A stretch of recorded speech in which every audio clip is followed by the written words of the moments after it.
I don't want it to be not like working and I have to do this again. Okay.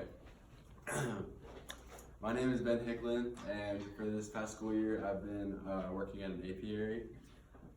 So it's like a bee farm. I've been working with honeybees. This is my capstone project about it. Before I get into my research, I'm going to talk a little bit about like what I've been doing this year. I've been working there for a couple of years actually. I just did it for my honors mentorship this year too.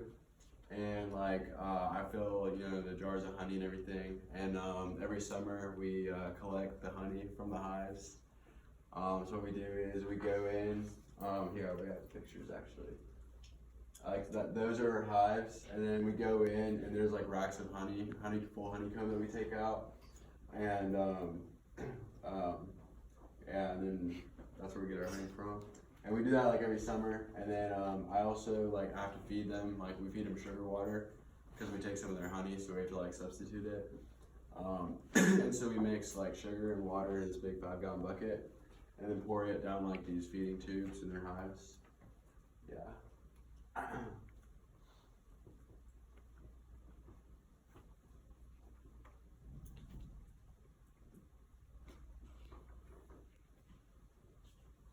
Alright, so what I was researching was, this is my essential question, what steps can be taken to ensure the health of honeybees, and why is it important to maintain bee populations? Where I work, we lose a lot of our hives every winter. Last winter we lost 90%, so we lost 27 out of 30, which is a lot. And they're really expensive to replace.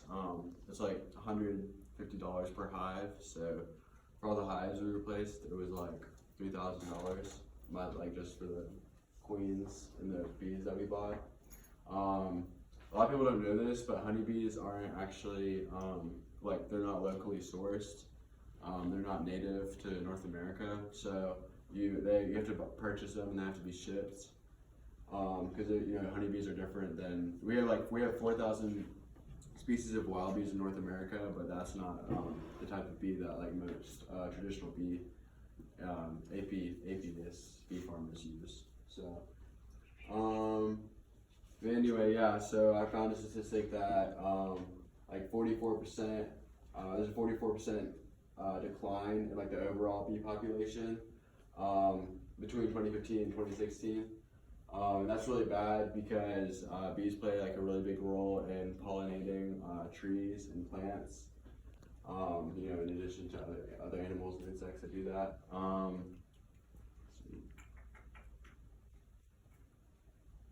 A honeybee can usually visit, so the bees that we use can usually visit 50 to 1,000 flowers in one trip.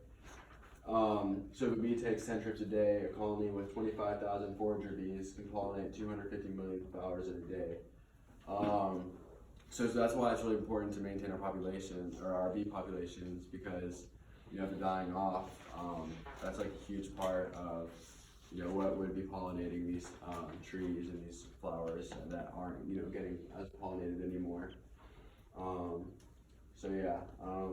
One of the biggest things that's killing our honeybees is varroa mites, and what we do is you have to treat them with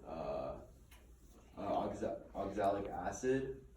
So you basically heat it up in a metal plate, put them in the bottom of a hive, and it rises up and it kills all the mites. And you have to do this 3 times in the beginning of the fall, before the varroa mite populations begin to rise, because the varroa mites, they're like parasites. They attach onto the bees and they eventually kill them. Yeah, so that's one of the biggest killers for bees. So just make sure that you are treating them for that properly.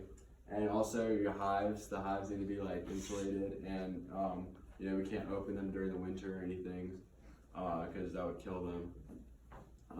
Because bees cannot handle cold very well, especially drafts of wind. If a cold draft hits them, they're probably dead. So we have to make sure we feed them before winter starts, and because we can't really access them through the winter anymore.